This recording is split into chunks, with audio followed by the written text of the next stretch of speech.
Hello, kindergarten. I'm very excited because we've started to learn about something new in kindergarten this week. We've started to learn about our Earth. And we are going to read a new nonfiction book today. This is an informational book, so it means it gives you real information about the world.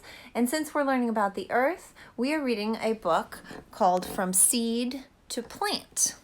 Okay, so this is going to give us information about how seeds grow into plants.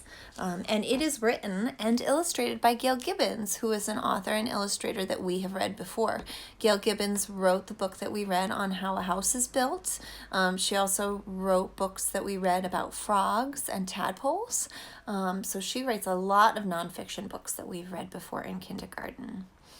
And she is going to give us a lot of information in this book. So we're actually only going to read part of it today. We're going to read about half of it. We're going to think about it, and then we'll read the next part on another day. So let's get started.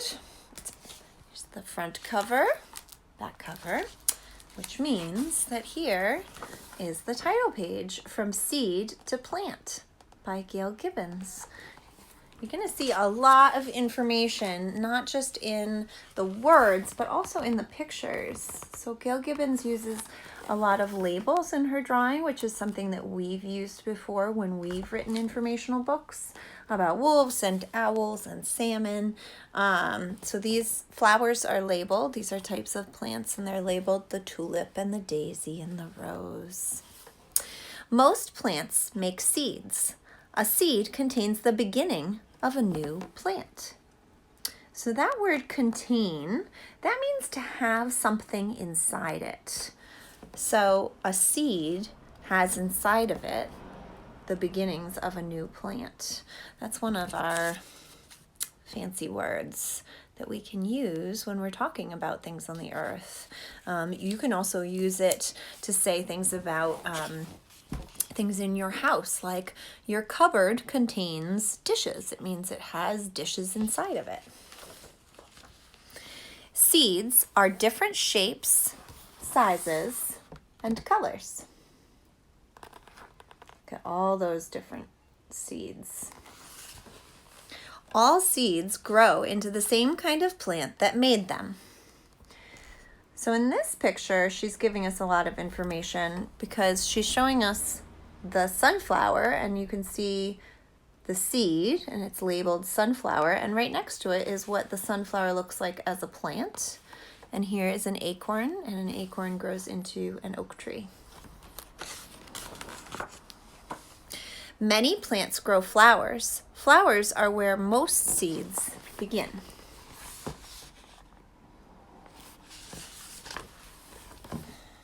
A flower is made up of many parts. Now, this picture has a lot of information on it and a lot of labels. Some of the big labels are the parts of the flower. So you guys probably know that this colorful part on the outside, this is called a petal. And this part down here is called a stem. Parts you might not know, this middle part is called a stigma. There's pollen attached to these long parts that come out called stamens. And the center is called a pistil. And these little parts right down here, those are called ovules. And you're going to learn a little bit more about them in the next page.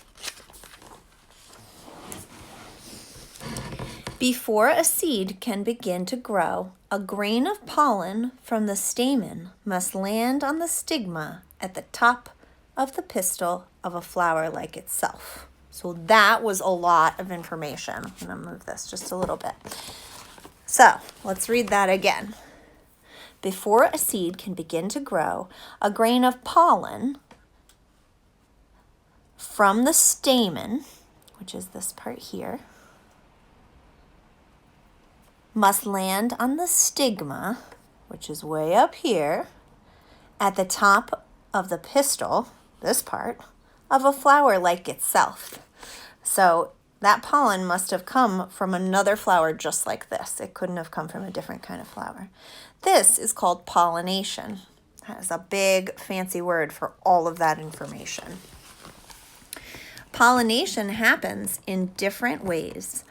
Often wind blows pollen from flower to flower. So that's one of the ways that pollination happens. So remember, if a seed is going to grow, you need it to be pollinated. But here's another way you guys probably know about. Bees, other insects, and hummingbirds help pollinate too. While they visit flower for their sweet juice called nectar, pollen rubs onto their bodies. So animals like bumblebees and hummingbirds visit the flowers to drink the nectar, which is a sweet liquid that they like, and the pollen gets stuck to their bodies. And then when they go visit another flower, then they carry the pollen to another flower where it comes off onto its pistil, making it able to grow a seed. If the pollen grain from a flower lands on the pistils of the same kind of flower, it grows a long tube. See this tube right here? It grows a long tube through the pistil. The pistil is that middle part, into an ovule. That's down here. And this is the beginnings of a seed.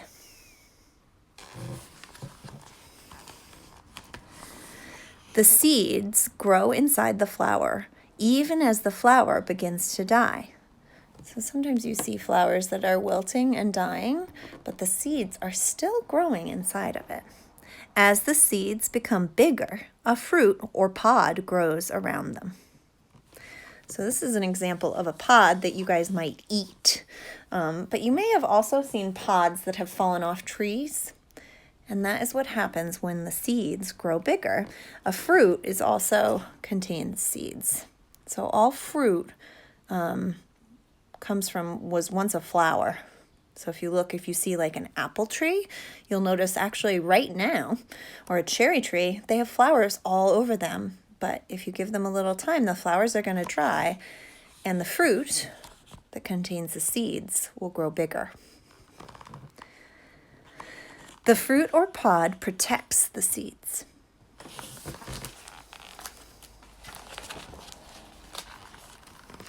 When the fruit or pod ripens, it breaks open. The seeds are ready to become new plants.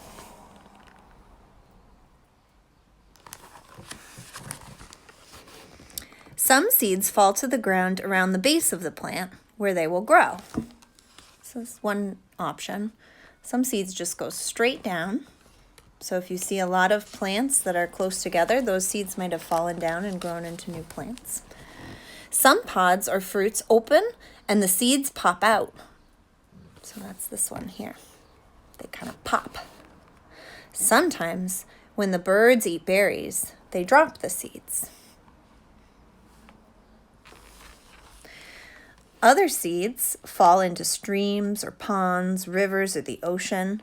There they travel on the water until they stick to the dirt along the shore. So this is a seed.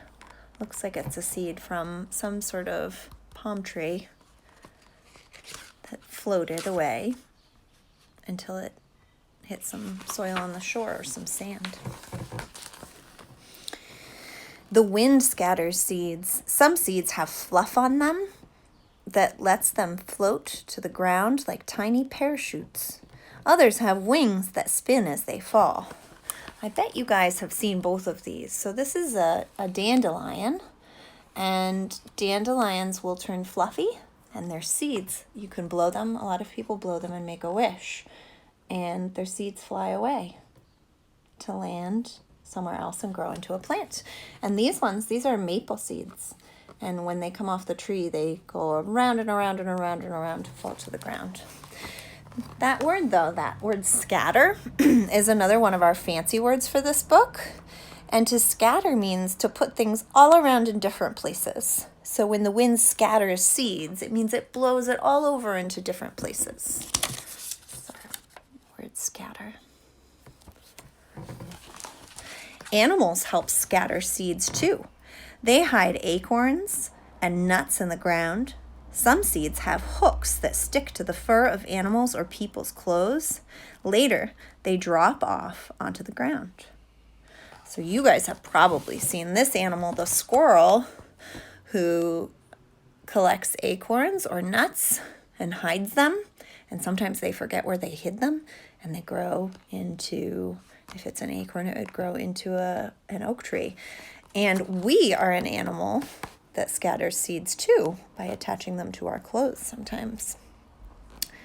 My dog Eli also gets these seeds attached to him when we go walking in the woods sometimes.